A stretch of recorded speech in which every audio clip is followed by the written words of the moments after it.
Hello, welcome back to the channel. Today, we're going to dive right into how to set up project phases in Zoho Project, your 2025 guide.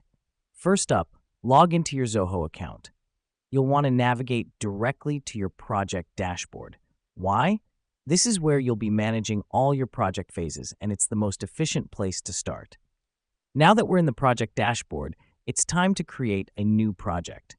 Click on the New Project button. Let me explain why this matters. Setting up a project allows you to create a workspace where you can define and manage your project phases.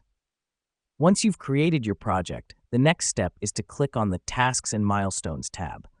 This helps us because it's here that we're going to set up our phases, which are essentially the major segments of your project. Now, it's time to add a new task list. Click on the Add Task List button and name it according to the phase of your project. The reason we do this is to keep your tasks organized and aligned with each phase. After naming the task list, let's add some tasks. Click on Add Task. Here's what's happening behind the scenes. Each task you add is a specific action item that will help you complete this phase of the project.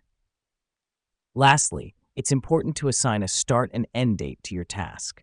This provides a timeline for each project phase, helping you keep track of your progress and ensure everything is moving according to plan.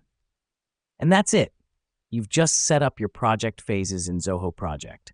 Remember to review and update these phases as your project progresses.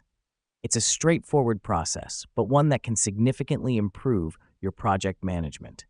So that's how you set up project phases in Zoho Project. Thank you for tuning in, and I hope this guide makes your project planning a breeze.